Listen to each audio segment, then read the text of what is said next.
go back into the talk. Restate in different words your main positive points and try to close again. When the prospect brings up an objection, always answer it briefly and then immediately try to close. How to successfully field your objection and close on it. 4-step procedure. Number 1, pause. Silence puts the prospect off balance and it gives you a chance to plan your answer. Number 2 is smile. Sincerely smile. It shows friendliness and calmness and that you are not upset by your prospect or his objection. Number 3, answer briefly in 30 seconds or preferably less. Give a concise, believable answer to the objection. And number 4 is close. Quickly move into one of the 7 standard closing routines listed below. 7 basic closing techniques. For every sale, one technique is most appropriate. If your first choice doesn't work, go back, rebuild, try a different closing technique the next time. Number 1, assumptive technique. Expect orders. Assume the prospect is going to buy. It's just a matter of what kind, how many, and when. Get the prospect to focus on the question of time and ask for a decision on when he wants delivery, not if, but when. Give the prospect a choice between alternatives. Ask for twice as much as you expect to get. What have you got to lose? Usually the prospect will feel good about reducing the quantity down to what he needs. He will feel as if he is saving money. Number 2, subordinate question technique. Skip the question, are you going to buy from me? And instead ask a question about an unimportant detail on the sale. If the prospect answers that unimportant question, he's giving you a consent to proceed and that he's going to buy. Danger. Handle the question gently or the prospect will resent it and think you're rushing him. However, no buyer hesitates to make what he thinks is a minor decision. Always give them a minor, not major, choice to make. Number 3, physical action technique. Do something as well as say something as you try to close the sale. Start to do something your prospect will have to stop you from doing to prevent his giving his approval to buy. Start filling out the order form, but keep your eyes on the order form and do not look at the prospect. Just keep writing. When you have finished handing the completed order and ask him to check the order to see if it is correct. When you have finished reading and looking up at you, then you point to the order form and say, just put your name there, please. An alternative. Take the order back before you can read it and say you want to double check to make sure you put down the lowest possible price to begin with. Then, after confirming it is your best price, hand the order form back to him with a sign. Number 4, mankind desires to avoid loss. If you're using what you have or could have had frequently causes men to act promptly. Point out if he fails to act now, he will lose because of some impending event or action. Examples: the small quantity available of this particular item or a planned upcoming price increase. Number 5, narrative technique. Tell a relevant business story to your prospect to motivate him to buy, but not to entertain. Be brief and to the point. The prospect in his own mind compares his business situation with that of the character in your story. Your previous customer's decision to buy from you is a recommendation and justification for your own current prospect to buy from you. In addition to the story, consider a testimonial letter or a customer list. A large volume of testimonial letters overpowers the resistance of the buyer. These letters carry more weight if they are from someone the prospect knows or knows about, or is in the same line of business. Tell stories logically, naturally, with ease and charm. Make them interesting and memorable. Mention specific benefits. Before telling the story, first determine your prospect's opinion about the character in the story. Practice storytelling before a mirror. Watch and perfect your facial expressions. Number 6, inducement technique. Excellent close against procrastination. Appeals to our natural desire to get something for nothing, or something special, not commonly available, or an exclusive item. Use this as a last resort after all the previous closing methods have failed. It doesn't matter what the inducement is, just as long as it appeals to the prospect at hand. Make sure that what you offer is extra and not what is normally included in the sale. And number 7, ask them to buy technique. The Bible says, ask and it shall be given to you. Asking a favour enhances the personal self-image and importance. We all prefer doing favours than having to ask for them. When should it be used? Only on these type of prospects. Number one, the suspicious person with an obvious inferiority complex. Number two, the egoist who has a highly developed sense of vanity. And number three, the negative antagonistic type. Use this technique after trying the first 6 techniques above and only as your very last resort, unless your prospect is one of the 3 types above. How? Pack up your sample reluctantly and calmly head to the door. When you're almost to the door, stop, turn around, and graciously ask the prospect for his business, because it is important to you. But don't be a beggar, be a professional. Other tips. The manner in which a technique is used is as important as the technique itself. Employ the professional attitude and select the correct positive confidence building words to use. Avoid if and use which instead. Also use why, let's, how, truth. Avoid saying sign here. Instead use just your name and address, please. Just write your name and address the way you want them to appear on the books. Would you mind looking this over? And if it's correct, put your name on the next to last line. The power of sound has always been greater than the power of sense. Salvaging the lost sale. Use intelligent persistence. Be adroit, skillful, and inoffensive. Be interesting, smiling, and pleasing, not annoying and offensive. Submit new ideas, new reasons, new arguments, and try to intrigue the buyer. Rebuild the sale. Fine, one more round. Now is the time to use your secondary backup sales presentation, the one you keep in reserve for times like these. After he has told you he's not going to buy, ask him why. As you pack up your sales, please do me a favour. He will say, what is it? You say, would you mind telling me what I did wrong? The fact that you didn't buy from me was my fault entirely. I'm sure of that. I know that you've decided against buying from me, but I'm not going to mention it again. But if you tell me what my weakness is, I am talking to another prospect, and believe me, I would appreciate it. 40% of the people who results on buying from you post-selling technique orders after closing the sale or hurried or impatient sincerely for his order. As you say it, let him know. Give a short quickly highlight the main advantages and congratulate him on his choice. This will save you money. When no sale is possible to buy today, it is also important to know when to back out of the sale. Look for an exit, leave the door open for a return.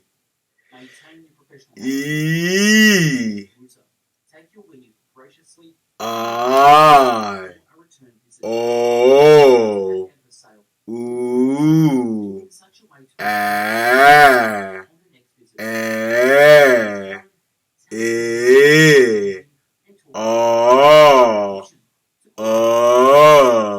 Six errors to avoid. Number one, don't be too eager. It turns the prospect off. Number two, don't go too fast. You will lose your prospect. Number three, don't talk too much or wait too long to close. Use the same words and technique on every prospect. Think carefully you will use as you gradually learn. Number five, don't try to close before laying a complete and solid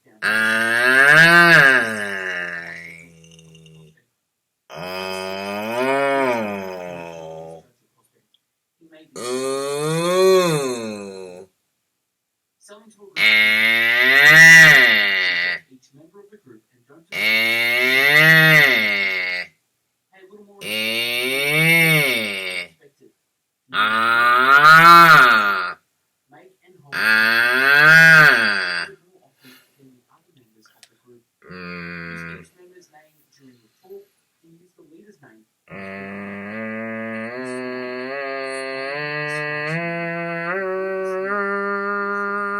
It is in your eyes and your eyebrows.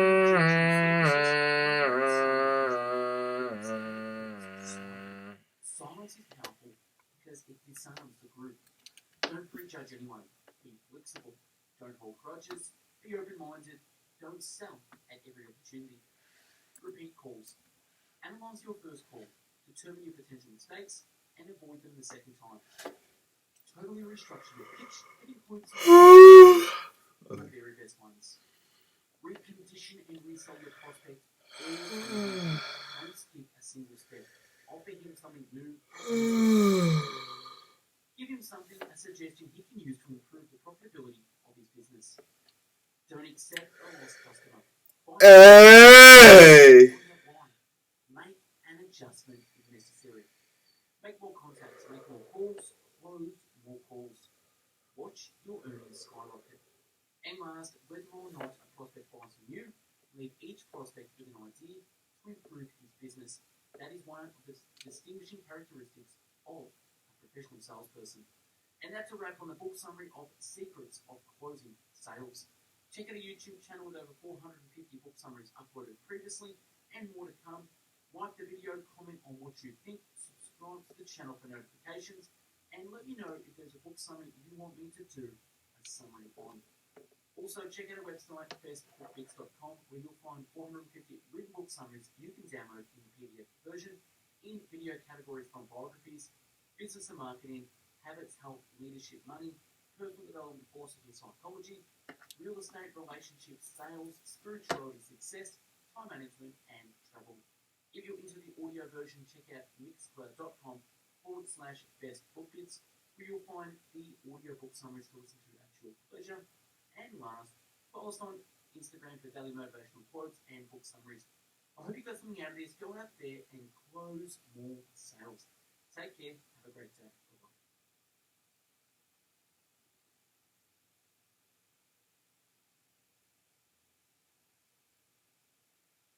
BestBookBits.com presents Top 20 Sales Books. With over 500 book summaries currently featured on BestBookBits.com, this new series titled Top 20 Books will dispense the wisdom of the top 20 books on subjects like sales, health, money, personal development, habits, business, marketing, time management, spirituality, and more in one presentation. The top 20 books chosen is my take on the best books on sales I have come across. If I've missed a great book on sales you have read, let me know in the comments below. All books are featured on the website bestbookbits.com as summaries in all formats like video, audio, written and PDF. Get ready to learn everything about sales from the top financial authors on the planet. Counting down from number 20, stay tuned to find out. Let's go. The 25 people by Stephen Schiffman. Your prospects are more value conscious and information conscious than ever. You must identify what is important to any given prospect, then learn how to appeal to those values. Be a tactful educator and a facilitator, not a steamroller. Treat all your sales work as a consulting assignment. The best salespeople are professional problem solvers. Listening is the first part of the secret, and identifying the mutually accepted solutions is the second part. Referrals are the lifeblood of a successful career in sales, and yet salespeople are usually terrified to ask for them. Enthusiasm builds bridges. Realize how important attitude is in sales work. Number 19. Get more friends now by Bill Katz. The way of the world is meeting people through other people, and the referral is the one way we get into people's lives. The chances of making the sale were almost 4 times greater with referrals. Business from referrals is the best route to success. Cold calling is God's punishment for failing to get enough referrals. Listening is the most important relationship skill you can practice. A relationship that's had a problem handled well is a stronger relationship than one that's never had a problem. The 3 keys to asking prospects for referrals are: number 1, serve them and sell them. Number 2, plan business from referrals. And number 3, when the rapport is good, ask them directly for referrals. Be a serve person. If you don't have an attitude of service, your ability to gain referrals is And number 18, selling 101. The question in the world of sales. Answer. It's the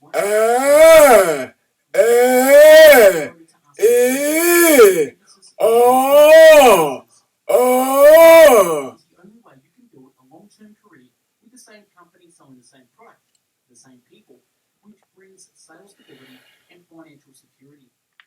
attitude is always a player on your team. All successful sales professionals utilize listening skills to their fullest. Interestingly enough, the more salespeople know about their prospects' needs, the better position they are in to meet those needs. If we can give someone a reason for buying and an excuse for buying, the chances are rather dramatically improved. People buy what they want when they want it, more than they want the money it costs. Emotion makes the prospects take action now, and logic enables them to justify the purchase later. Fear of loss is greater than the desire. And number 17, getting to yes by Roger. The ability to see the situation from the other side is one of the most important skills in negotiation. Recognize and understand yours. Listen actively and acknowledge what is being said. Face the problem, not the people. Don't view the other side as adversaries. For a wise solution, reconcile interest, not positions. Ask for principal justification of their stance to show them how ridiculous it is. And last, don't be a victim. Number 16, The Ultimate Sales Machine by Chet Holmes. At any one time, for any product or service, 3% are buying now. 7% are open to the idea of buying. The remaining 90% are in 3 categories. The top 1/3 are not against it, not for it, just thinking about it. The next 1/3 think they're not interested, and the final 1/3 are definitely not interested. The hardest thing we need to do today is grab the attention of potential buyers and keep their attention long enough to help them buy your product. When you sell, you break rapport, but when you educate, you build it. 7 steps in selling. Establish rapport, qualify the buyer, build value, overcome objections, close the sale, and follow up. Be empathetic and care about them. Be more interested in them than anyone else has ever before. If you want to be fascinating, be fascinated. If you want to be fascinating, be fascinated. Mirror body language and tonality. Ask great questions to find common interest and get personal. And last, have a sense of humour. And number 15, The Art of Closing the Sale by Brian Tracy. If you are completely fluent in closing and absolutely confident in your ability to ask for the order, you will be more aggressive in prospecting in the first place and have higher self-esteem. Personality constitutes 80% of your success. Top salespeople accept 100% responsibility for everything they do. The top 3% of people in every organization look at themselves as self-employed. Your customer can never believe in your product any more than you do. Top salespeople know that what they're going to say word for word and rehearse. More salespeople wing it and sweat as they say whatever comes to their mind and hope. Prospecting, presenting, and closing are the only 3 activities that pay you money. All the rest is waste. And your goal is to make the closing as smooth as possible for the customer. It should be quick and your whole presentation should be structured with the close in mind. And number 14, Getting Past No by William Ury. When we're negotiating, we are trying to get the other person to agree with us. You are not able to control the other's behavior, but you can control yours. Having control of your behavior is the first step in overcoming the other's no. Start by trying to see the other's point of view. Even if something seems completely irrational to you, it may be that the person has a valid argument. Communicate persuasively and optimistically. Remove any obstacles in the way of the business so you get a yes more quickly. And number 13, Secrets of Closing the Sale by Zig Ziglar. If a prospect has a problem, they want to solve it. Sales process is a constant closing process. Make it easy for the prospect to buy and translate it into an affordable amount. Ask lots of questions. Every professional or tax consultant, doctors, lawyers, Socratic method of leading people to decisions. People don't buy what they really need. We sell people what they want. People buy what they want when they want the item more than the cost of the item. Closing is an attitude. It's everything that matters in sales. Selling is a transference of feeling. Selling is a transference of feeling. If you were convinced, you can be convincing. Logic makes them think. Emotion makes them act. Logic plus emotion together equals want to own. Persistence separates the best salespeople. And number 12, Spin Selling by Neil Rackham. The spin sequence of questions. situation questions, problem questions, explore problems, difficulties, and dissatisfaction, implication questions, and successful sellers concentrate on objection prevention, not on objection handling. Your objective shouldn't be to close the sale, but to open a relationship. The idea is to take a problem that the buyers perceive to be small and build it up into a problem large enough to justify action and build up the value or usefulness of the solution. And number 11, how to sell your way through life by Napoleon Hill. The master salesman is a master of others because he is a master of himself. The master salesman becomes a master because of his ability to induce other people to act without resistance or friction. You must sell yourself. You must sell your personality. The master salesman paints a word picture of the things he is offering for sale. The canvas on which he paints in the imagination of the respective buyer. Is one of the important factors in salesmanship. People buy things much more quickly than they buy merchandise. People know about doings. Their own thought impulses by which the vibrations of thought. And number 10, the great sales book by Jack Hollis. It's essentially a matter of being ask more people without prospecting no business. The quality of our success is to reach agreement rather than overcome objections. Don't sell me products or services, sell me ideas, a better self-image, freedom from fear and want, and the philosophy of life that enables you to reach our potential as a human being. More than 70% of all sales are made on emotional issues, and unless the prospect becomes emotionally involved with the product or service, they are unlikely to buy. There are only two reasons why people buy. Number 1, to solve a problem. Number 2, to make themselves feel good. Give a hard no when an easy yes might suffice. Always be hard on the problem, but soft on the people. And number 9, how to close every sale by Joe Girard. Becoming a successful salesperson requires learning how to sell yourself first. This is because buyers buy into the seller initially before they do the product or service. Recognize that you are your company's number 1 product. Successful salespeople believe in what they are selling. An excellent salesperson is 100% convinced about the product or service he is carrying. Believe that one can sell to every prospect. Remove any form of negative thinking. Create a winning self-image. A positive self-image influences other people to believe in you. Create an appearance of success. Look professional. A professional appearance goes beyond clothing. Make the prospect feel important. Make the customer feel the salesperson's sincerity. Bring a sense of humour to the sales presentation. Nonetheless, use humour at the right time to relax and make the prospect feel comfortable. Assume the sale. Assume the sale. Know how to read buying signals. Appeal to the prospect's ego. The salesperson must assume the role of authority in the process. Give the customer so much service that they feel guilty thinking about doing business with somebody else. And number 8, if you're not first, you're last. By Grant Cardone.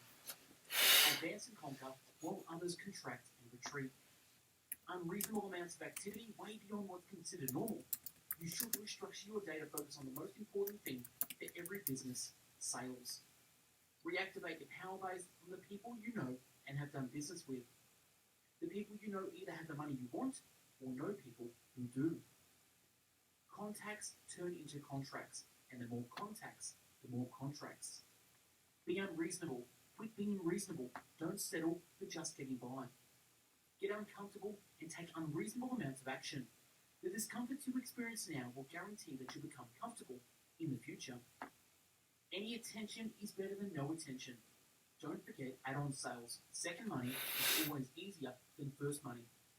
80% of sales are made on the 5th to 12th contact, but only 10% of salespeople call beyond 3 times. Ask for referrals. Deliver at wow levels. There is no shortage of money, but there is shortage of action and follow-through. And number 7, how I raise myself from failure to success in selling by Frank Betgard. Talk with a little enthusiasm and arouse yourself inside. Force yourself to act enthusiastic and you become enthusiastic. Selling is the easiest job in the world if you work it hard, but the hardest job in the world if you try to work it easy. You can't collect your commission until you make the sale. You can't make the sale till you write the order. You can't write the order till you have the interview, and you can't have an interview till you make the call. The most important secret of salesmanship is to find out what the other fellow wants and help them find the best way to get it. Be an assistant buyer. I assume the role of an assistant buyer in charge. People don't like to be sold, they like to buy. Clothes don't make the man, but they do make 90% of what you see of him. Open your conversation with a big smile and feel the difference. A salesman cannot know too much, but he can talk too much. Find out about a prospect's hobby and then talk about that hobby. It's all in the approach. A customer is either sold or missed by the approach. The first and probably most important step in selling anything, sell yourself first. The foundation of sales lies in getting interviews. Sell the appointment and then sell your product. New customers are the best source of new business. New customers. And number 6, Ziglar on Selling by Zig Ziglar. One of the basic truisms of selling is that slumps will occur.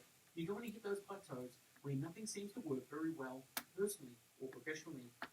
Selling can be and should be fun, so let's make it clear from the beginning that a sense of humour combined with self-esteem that allows you to laugh at yourself will play a significant part in your success in your chosen profession. Recognise that the majority of highly paid veterans in sales or in any field are hard workers.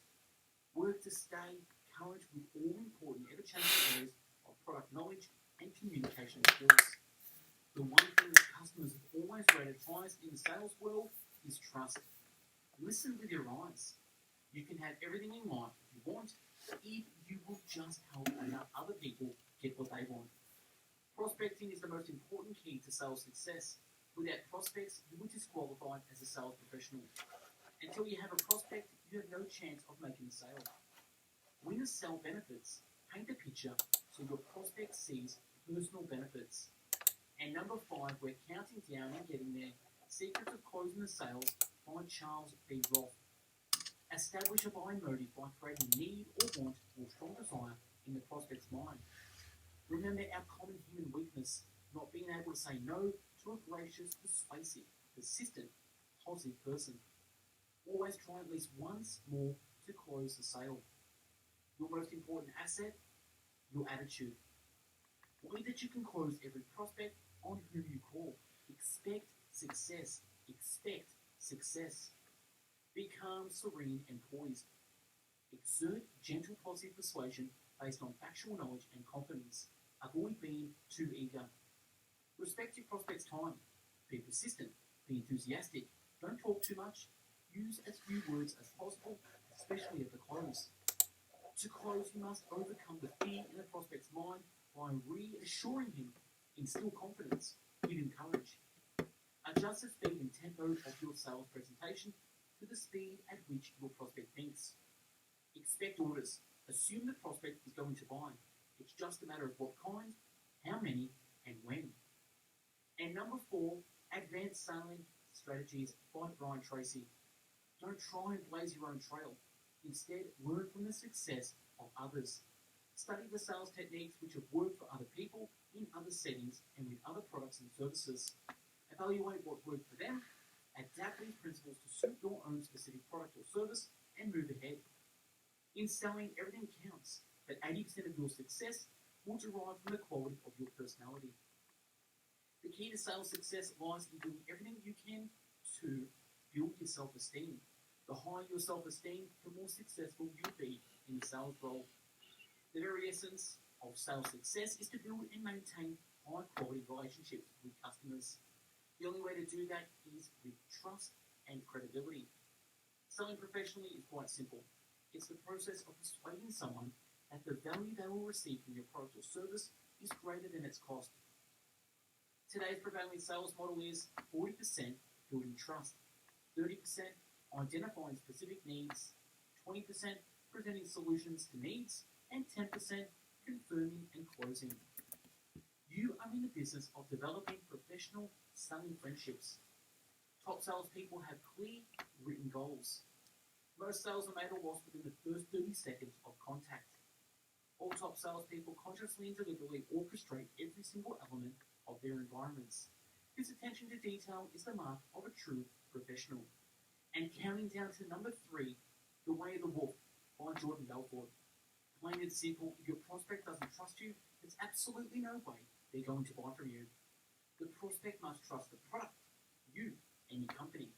People don't buy on logic, they buy on emotion, and they justify their decision with logic. If you want to close at the highest level, then you're going to have to create both types of certainty, logical and emotional. Take immediate control of the sale, and then move the prospect from open to the close along the shortest distance between any 2 points, a straight line. You must engage in massive intelligence gathering while you simultaneously build massive rapport with your prospect. Every word, every phase, every question you ask, every tonality you use, every single one of them should have the same ultimate goal in mind, which is to increase the prospect's level of certainty as much as humanly possible, so that by the time you get to the close, you feel so incredibly certain that he almost has to say yes. That's your goal. You're going to have to ask for the order at least 2 or 3 times before you have any chance of the prospect saying yes. A prospect must cross over the threshold of certainty before he or she feels comfortable enough to buy. 3 things you absolutely must come across in the first 4 seconds. Be sharp as a tack, enthusiastic as hell, and an expert in your field. If you make a negative first impression, it takes 8 subsequent positive impressions to erase that 1 negative first impression.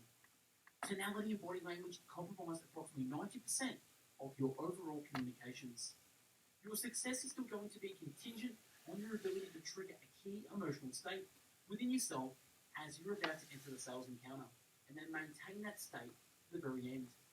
Remember that getting into rapport with someone is done primarily through tonality and body language, not your words. You should always use a script, whether you're selling in person or on the phone.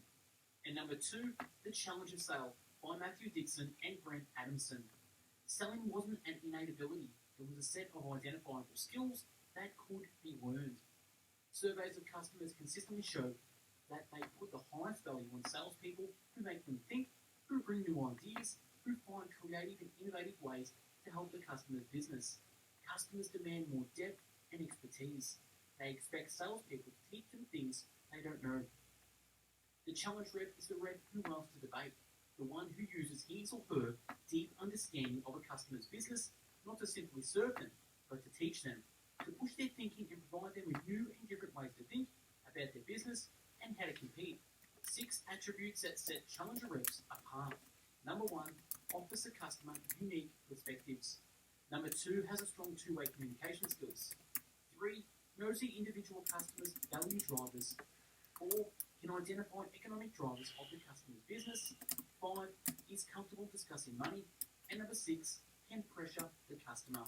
The challenger is focused on pushing the customer out of their comfort zone. The challenger rep wins by maintaining a certain amount of constructive tension across the sale.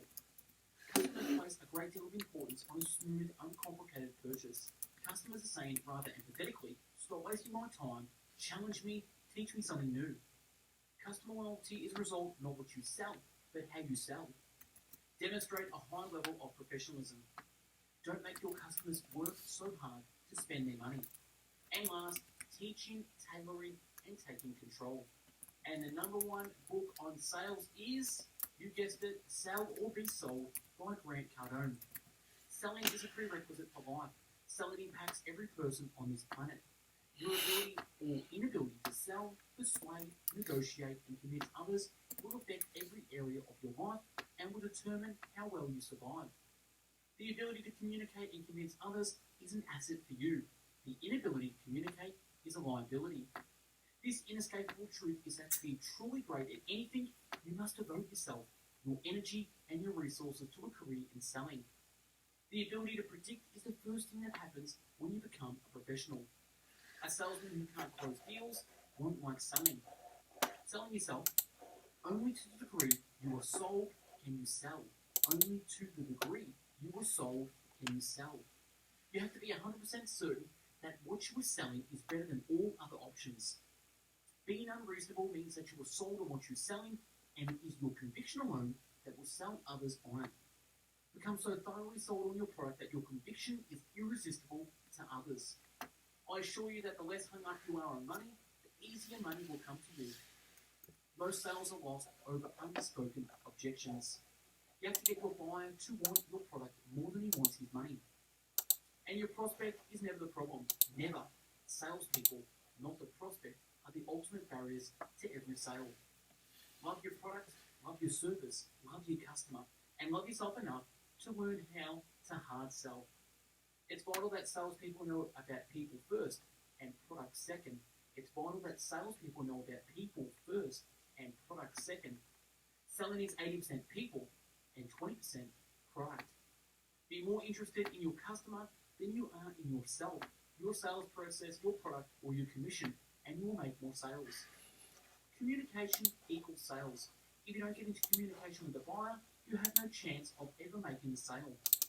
The human quality involved in selling can never be replaced. People are senior to products. Always, always, always agree with the customer. Never negotiate with words. Write your negotiations down on paper. Service is senior to selling, and giving is senior to getting. Human beings are much more valuable than money.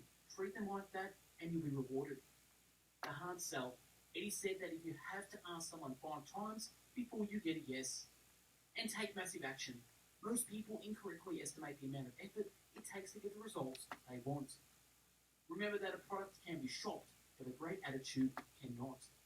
The best sales processes are shorter rather than longer. And last, treat success as your duty, obligation, and responsibility, not as a choice or as a job. And that's a wrap on my take on the top 20 sales books. Tell me what you think in the comments below. Let me know if there was a book I missed. Let me know your favorite sales quote in the comments below. Check out our YouTube channel with over 500 video book summaries uploaded previously. Like the video, comment, share on social media, and check the website bestbookbits.com, where you'll find 500 written book summaries where you can download in a PDF in video categories from biographies, business and marketing, habits, health, leadership, money, everything from personal development, philosophy, psychology, real estate, relationships, of course, sales, spirituality, success, time management, and travel. If you're into the audio podcast version, check out mixcloud.com/bestbookbits, where you'll find over 500 book summaries in audio format. Also, follow us on Instagram for daily motivational quotes and book summaries. Thanks for watching. Hope you got something from this. Go out there, have a great day, and sell yourself. Take care. Bye-bye now.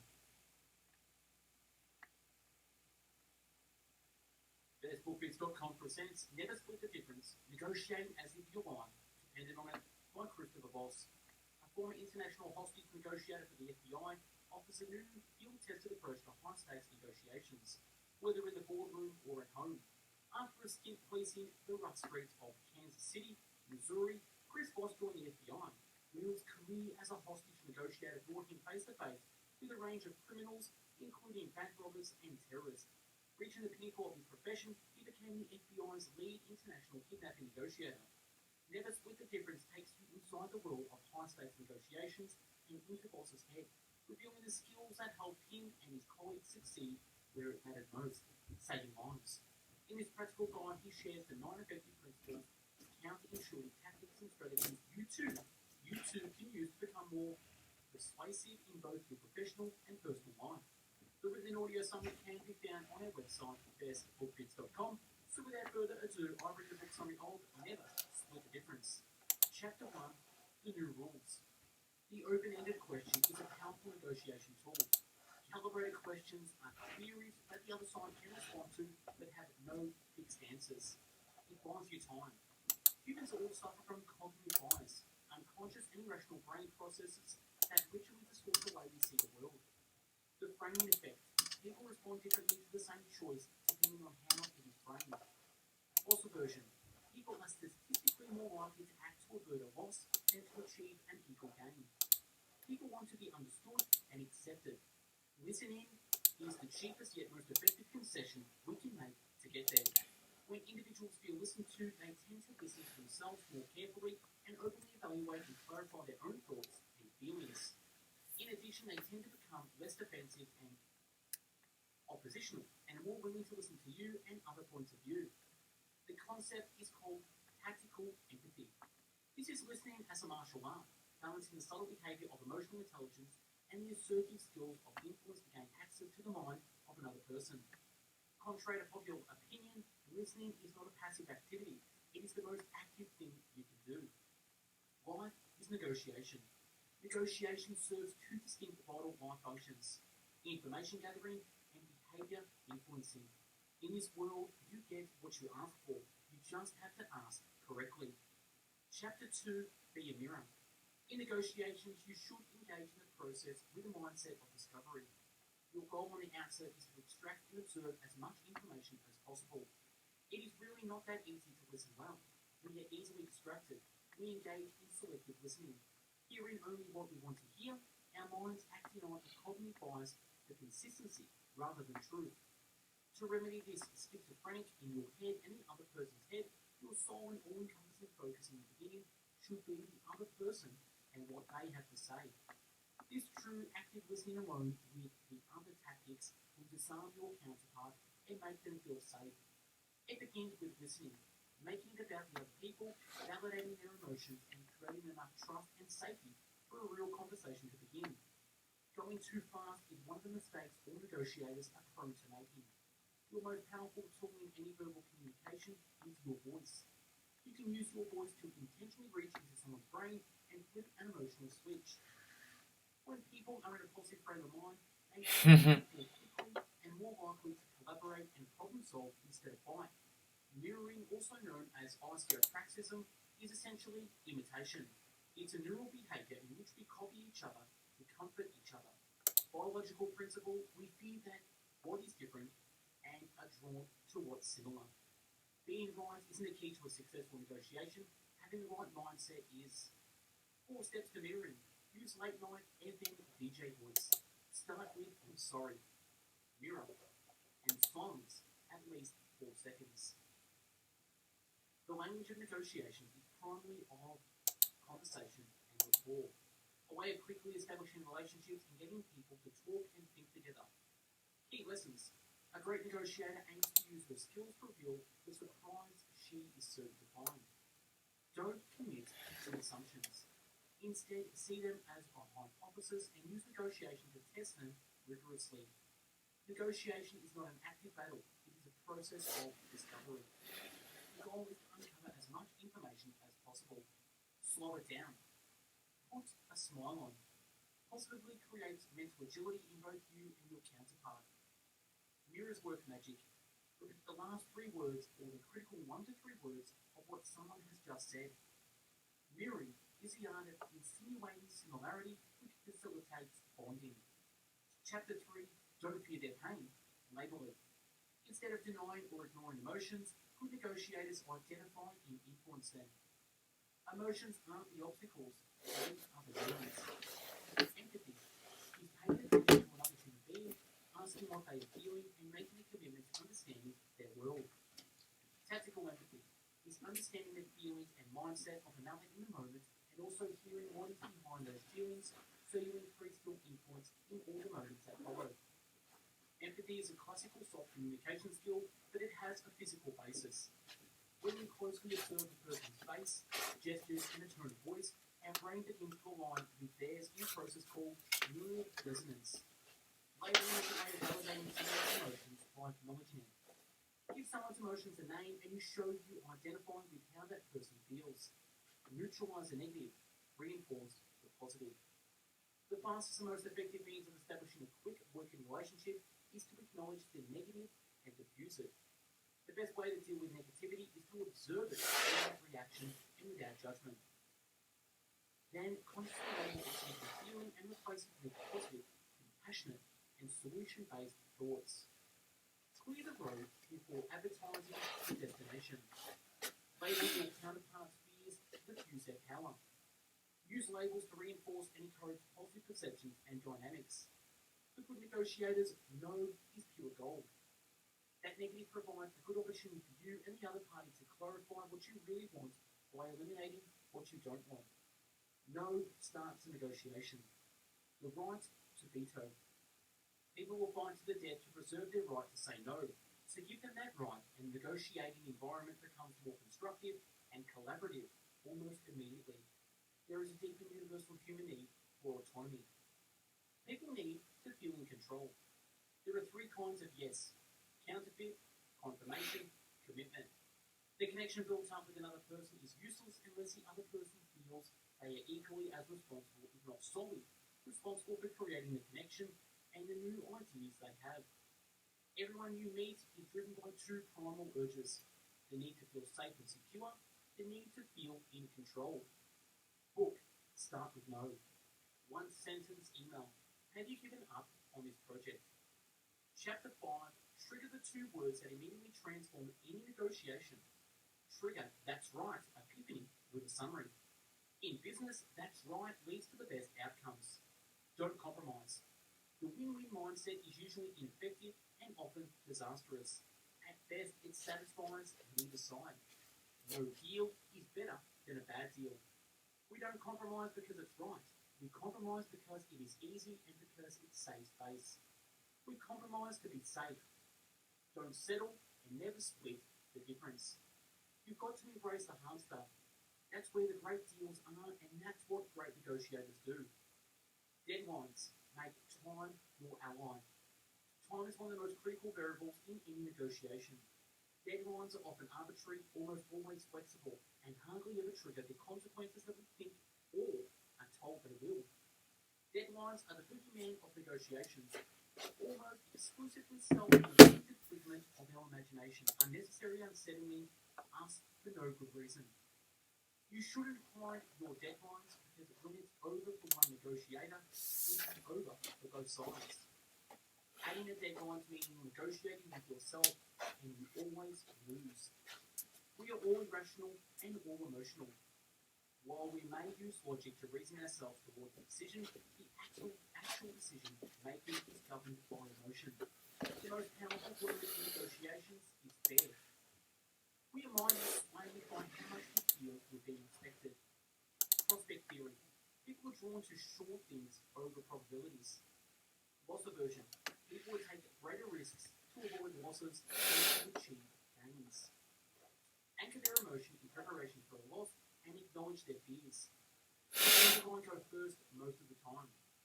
Establish a range. Pivot to non-monetary terms. When you do talk numbers, use odd ones. Non-rounded numbers seems more thoughtful, serious, and permanent to your counterpart. Surprise with a gift. Unexpected, conciliatory gestures are hugely effective because they introduce a dynamic called reciprocity. The other party feels the need to answer your generosity in kind. How to negotiate a better salary. Be totally persistent on non-salary terms. Once you've negotiated a salary, make sure to define success for your position as well as metrics for your next raise. Spark their interest in your success and gain an unofficial mentor. Ask, what does it take to be successful here? If someone gives you guidance, they will watch to see if you follow their advice. They will have a personal stake in seeing you succeed. People take more risks to avoid loss than to realize a gain. Make sure your counterpart sees there's something to lose by inaction. Chapter 7, create the illusion of control. Negotiation is coaxing, not overcoming. Co-opting, not defeating. Most importantly, successful negotiation involves getting your counterpart to do the work for you and suggest your solution themselves. Giving your counterpart the illusion of control by asking calibrated questions, by asking for help, is one of the most powerful tools for suspending unbelief. Only use what and how in calibrated questions. Aggressive confrontation is the enemy of constructive negotiation. Avoid questions that can be answered with yes or tiny pieces of information.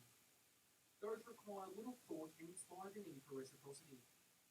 Chapter 8, guarantee execution. Yes is nothing without how. A gentle no question invites collaboration and leaves your counterpart with a feeling of having been treated with respect. A deal is nothing without good implementation. Your carefully calibrated how questions will convince them that the final solution is their idea. Ask how will we know we are on track and how will we address things if we find we are off track. When they answer, you summarize their answers until you get a that's right. Then you'll know they're bought in. 7, 38, 55 rule. Only 7% of a message is based on words, while 38% comes from the tone of your voice, and 55% from the speaker's body language and face. There are 3 kinds of yes: commitment, confirmation, counterfeit. The rule of 3 is simply getting the other guy to agree to the same thing 3 times in the same conversation. It is tripling the strength of whatever dynamic you're trying to draw into at the moment. The reason this works is because it is really hard to repeatedly lie or fake conviction. Liars tend to use more words and speak with third-party pronouns that distance themselves from the lie. Liars also tend to speak in more complex sentences to try and win over their suspicion counterparts. The Pinocchio effect is when the number of words grows along with the lie. Liars are more worried about being believed and work harder, perhaps too hard, at being believable. Using your own name creates a dynamic of false empathy. It makes the other side see you as a person. Humanize yourself. Use your name to introduce yourself in a fun, friendly way. Let them enjoy the interaction too and get your own special price. Chapter 9, bargain hard. To be great at the bargaining table, you have to add to your strengths, not replace them. The Black Swan rule: treat others the way you want to be treated. Treat them the way they need to be treated. For anger to be effective, it has to be real. The key for it is to be under control because anger reduces our cognitive ability. In bare-knuckle bargaining, the most vital principle is never to look at your counterpart as an enemy. Chapter 10, Find the Black Swan. He believes that in every negotiation, each side is in possession of at least 3 black swans. 3 pieces of information that, were they to be discovered by the other side, would change everything. To uncover these unknowns, we must interrogate our world. Put out a word, intensely listen to the response, ask what the question, read the clues, and always voice your observations to your counterpart. Negotiation is more like walking on the tightrope than competing against an opponent. Focus on objective well, and that can cause you to fall off the rope. Concentrate on the next step because the rope will be as long as all these steps. Your counterpart always has pieces of information whose value they do not understand. Black swans unleveraged multiplier. In theory, leverage is the ability to inflict loss and withhold gain. There it is, your counterpart wants to gain, and where do they find using it? Discover these pieces of information and will leverage over the other side's perceptions, actions, and decisions. The party feels they have more to lose, and they're most afraid of that loss has less leverage. To get leverage, you have to persuade your counterpart that they have something real to lose if the deal falls through. In any negotiation, it's not how well you speak, but how well you listen that determines your success. Understanding the other is a precondition to being able to speak persuasively and develop options that resonate with them. We trust people more when we view them as being similar or familiar. People trust those who are in their in-group. Belonging is a primal instinct, and it can trigger that instinct. You'll immediately gain influence. He hopes this book gets you over the fear of conflict and encourages you to navigate it with empathy. If you're going to be great at anything, you're going to have to do that. You're going to have to embrace regular, thoughtful conflict as the basis of effective negotiation and of life. The adversary is the situation, and that person you appear to be in conflict with is actually your partner. Don't avoid honest, clear conflict. When someone seems irrational or crazy, they have most likely aren't. Search for constraints, hidden desires, and bad information. Get FaceTime with your counterpart. 10 minutes of FaceTime often reveals more than days of research. When the pressure is on, you don't rise to the occasion. You fall to your highest level of preparation. People who expect more and articulate it get more. Themes and main ideas. Collaborate questions, mirroring and labeling effective tools for tactical empathy. In this world, you get what you ask for. You just have to ask correctly. Emotions aren't the obstacles, they are the means. People want to feel like they're in control and will fight to preserve their autonomy. Don't settle and never split the difference. No deal is better than a bad deal. Emotions are the means. People want to feel heard and respected. Negotiation is coaxing, not overcoming. Co-opting, not defeating. Yes is nothing without how. A deal is nothing without good implementation. Don't treat others the way you want to be treated. Treat them the way they need to be treated. Negotiation is more like walking on a tightrope than competing against an opponent. It is a discovery process to be taken one step at a time. In any negotiation, it's not how well you speak, but how well you listen that determines your success. You don't have to embrace regular, thoughtful conflict as the basis of an effective negotiation and of life. Don't avoid honest, clear conflict. And last, people who expect more and articulate it get more. And that's a wrap on the book summary of Never Split the Difference by Chris Voss. Check out our YouTube channel with over 500 video book summaries to watch. Subscribe to the channel, like the video, comment on what you think, and if there's a book you want to do a summary on, comment below.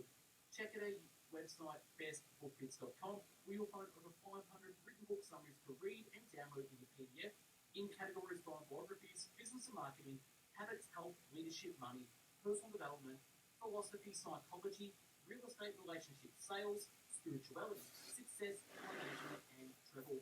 If you're into the audio podcast version, check out mixcloud.com/bestbookbits, where you can listen to over 500 book summaries at your pleasure. Check out our Instagram channel, Best Book Bits, for daily motivational quotes and book summaries. Thanks for watching and listening. Hope you got something from this. Go out there and negotiate as if your life depends on it. Take care. Bye-bye now.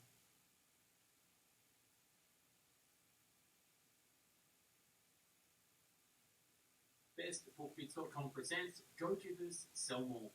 We all know someone who has enjoyed extraordinary personal or professional success in their life. A classmate from high school who has become a corporate executive, a childhood friend who has traveled the world in support of humanitarian causes, a legend with more sales than anyone in the history of the company. These ambitious individuals are often characterized as always having been go-getters. In Go Givers, Sell More, Bob Burg and John David Mann propose a new model for the successful salesperson. One that creates value, touches people's lives, builds networks, is authentic and stays open to challenges and new ways to tackle those challenges. In so doing, the salesperson's focus shifts from trying to get something from a potential client to giving them value in their time and effort in building a genuine personal connection. The written and audio summary can be found on our website, bestbookbits.com. So without further ado, I bring the book summary of Go Givers, Sell More. The 5 laws of stratospheric success. The law of value, the law of compensation, the law of influence, the law of authenticity, and the law of receptivity. Theme point number 1, true worth lies in giving value to others. Over the past few years, the world economy has hit virtually every sector of business hard. In creating value for others, you create your own recession-proof, thriving economy. When your economy's currency is value, not just results in money, you are in complete control of the balance in the account. By creating value yourself instead of waiting on results of money to come from others' decisions.